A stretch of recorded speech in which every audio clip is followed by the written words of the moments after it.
1h45, estamos de volta com o Gazeta Entrevista. Tem aqui o Reginaldo Chaves, ele faz a seguinte pergunta. Pergunta para o Dr. Genilson se ele eleito senador, qual vai ser a posição dele em relação aos desmandos do STF.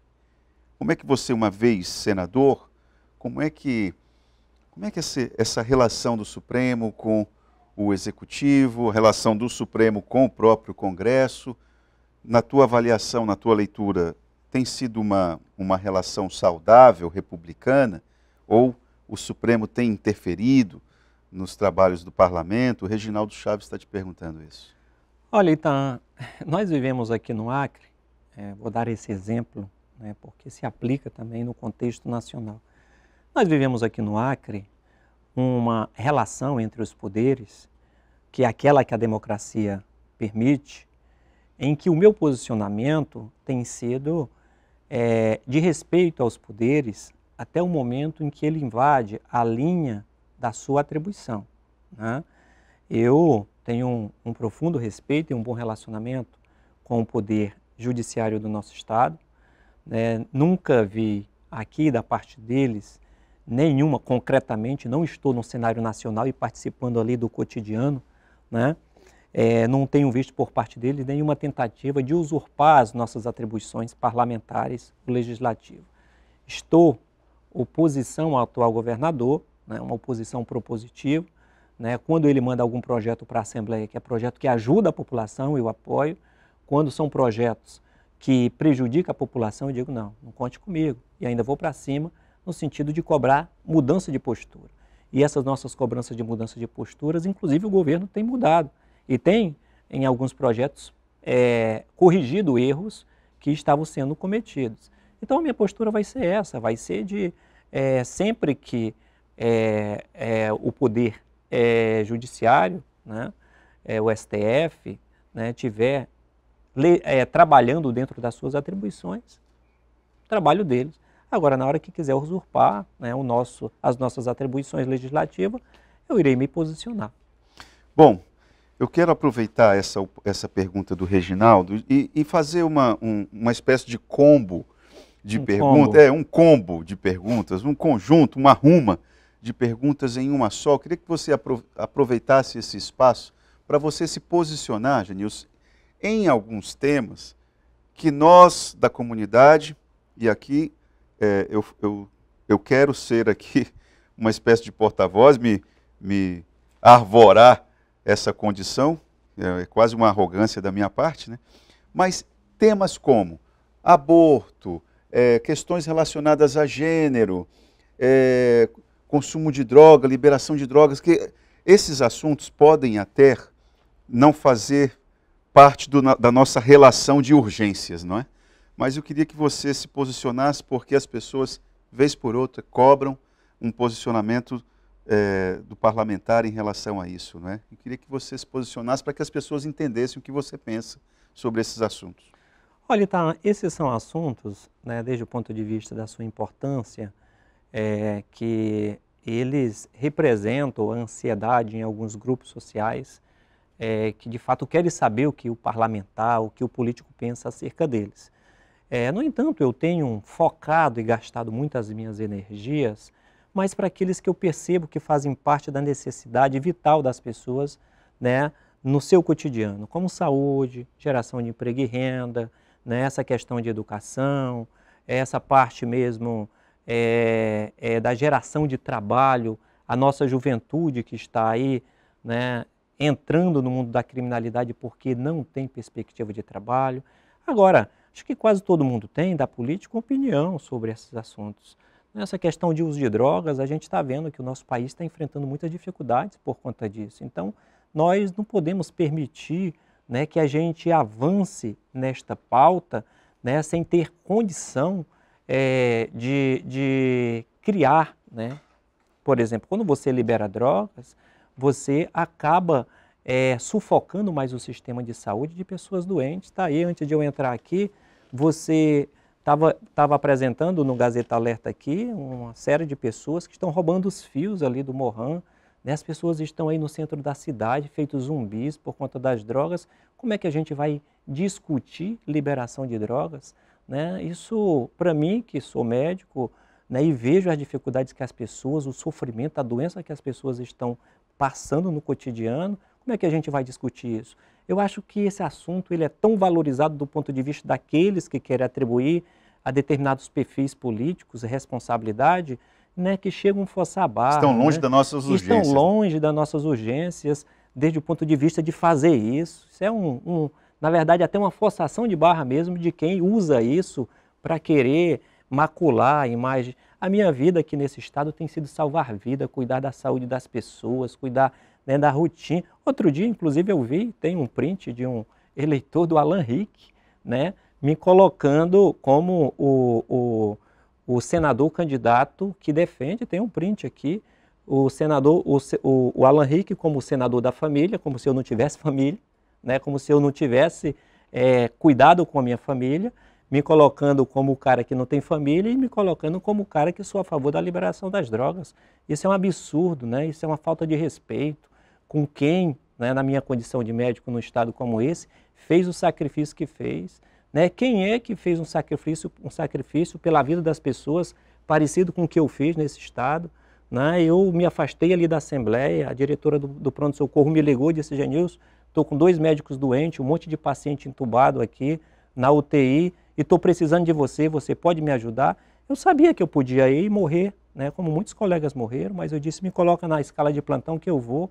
Fui, passei 90 dias, entrando 7 da manhã, saindo 7 da noite, falei com minha esposa, né, antes de ir, e fiquei ajudando a nossa população. Então, querer fazer política utilizando esse tipo de argumento baixo, vil, né? Essa questão do aborto, né?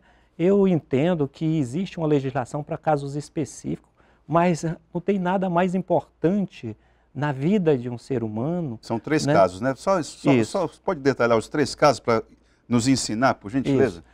Não tem nada mais importante. Então, tem muita gente hoje que tenta ter um filho e não consegue. Tem muita gente que está na fila, né, para fazer ali. E o processo da fecundação, o processo, né, da possibilidade de você nascer é uma das coisas mais mágicas. Não estou falando não só espiritualmente, mas até fisiologicamente, é uma das coisas mais mágicas que existe na natureza, que é o processo. Você ter a oportunidade de nascer, de vir a esse mundo, é uma das coisas mais mágicas que pode existir na fisiologia dos seres humanos. Você pode me dar uma parte?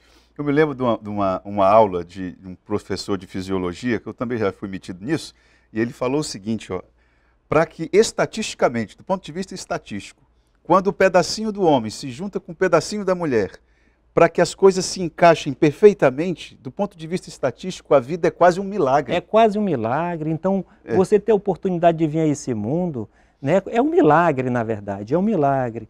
E aí você receber uma interferência sem poder se defender, sem poder, né, ali... Não, eu sou contra este assunto, né? Essa questão do aborto, eu sou contra. Existem casos específicos já normatizados em lei. Isso, né? eu insisto, você pode explicar para a gente? São 3 casos. Isso, quando estupro... Isso, é má formação. Má formação, a criança sem o cérebro. Isso, que é a criança que não tem um cérebro. E tem um outro que eu não lembro especificamente, porque isso não está na minha pauta de prioridade de discussão. Agora, tem gente, e tem inclusive uma tendência de discutir essa questão do aborto como forma, né, de as pessoas que não querem ter o filho, não tem condição socioeconômica para isso, né, utilizar isso como uma política para tentar, né, a pessoa é dona do seu corpo, faz o que quiser. Ora, antes de pensar dessa maneira, a gente tem que fazer política pública para evitar que as pessoas engravidem. Né? Você não pode transformar este assunto numa política pública para evitar a gravidez. Existe anticoncepcional, existe camisinha, existe DIU, existe uma série de métodos anticonceptivos que você e qualquer estado no mundo pode utilizar para fazer com que as mulheres não engravidem. Né? Se engravidou e se está grávida sem cérebro, uma doença, aí é outra coisa, já existe legislação. Então esse assunto as pessoas forçam a barra. Eu vejo grupos aí até querendo fazer política do medo com isso, mas isso é jogo baixo. Manipulação. Manipulação, jogo baixo. Bom, tem uma sugestão aqui dada pelo Lalá, meu companheiro de trabalho aqui, que eu acho que procede, se na condição de deputado e candidato ao Senado, essa situação aí dessa canetada do ministro Barroso em relação ao piso da enfermagem, qual é o seu posicionamento em relação a isso? Olha, eu acho que ele não teve a sensibilidade de pensar no povo, né? Essa canetada, ela serve para uma classe tão importante quanto a enfermagem que cuida da vida da população. Mas quando é para levar aumento para estratos mais elevados da sociedade, essas canetadas não existem. Inclusive então, o próprio Supremo, né? O próprio Supremo. Então, o senador Genilson Leite, lá em Brasília, vai lutar para que esse teto, né, para que esse aumento possa existir. Bom, tem aqui uma pergunta do professor Farias, ele diz o seguinte: boa tarde, Itaã. Muitos dos candidatos a senador que estão em cargos políticos ou já foram políticos, enriqueceram com a política. O senhor acredita que muitos usam a política como uma oportunidade para se dar bem na vida? Olha, tem, claro que tem, tá? Não precisa eu estar afirmando isso para a gente saber que tem. Tem gente que entra na política e somente, né, ou pelo menos, na maior parte das vezes, vai cuidar dos seus negócios. Tem gente, mas tem gente que se dedica à política. Né? Tem gente que usa a política para servir a população.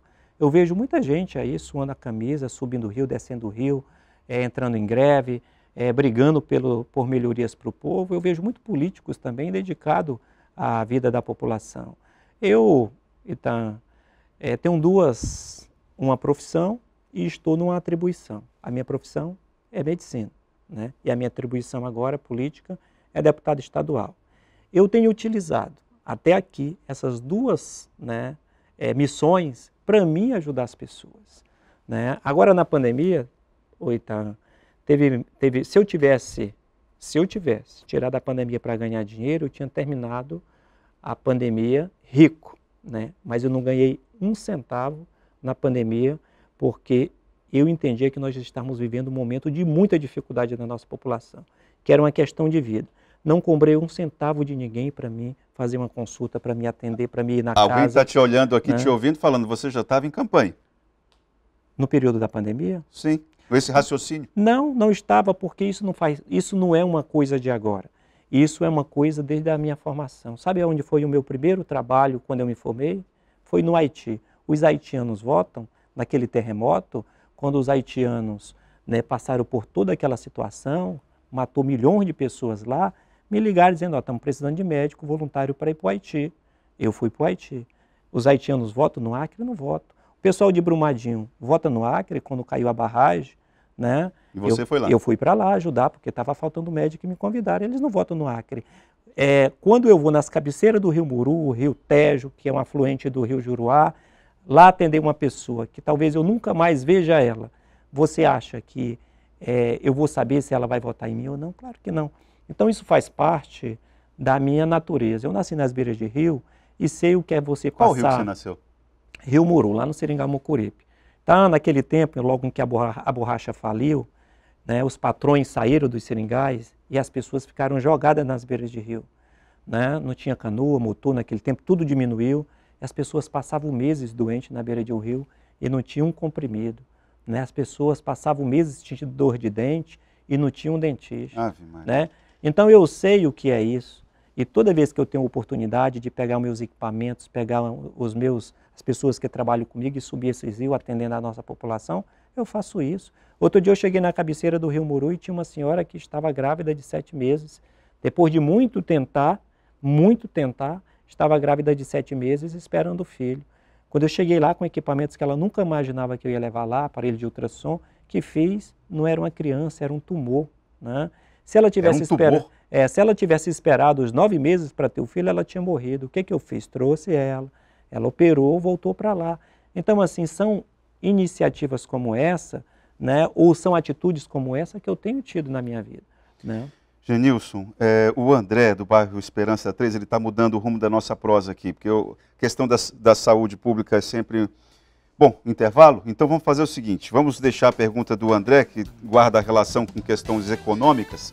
O André, lá do bairro Esperança 3. Vamos para o intervalo e a gente já volta com o Genilson Leite no terceiro bloco aqui no Gazeta Entrevista.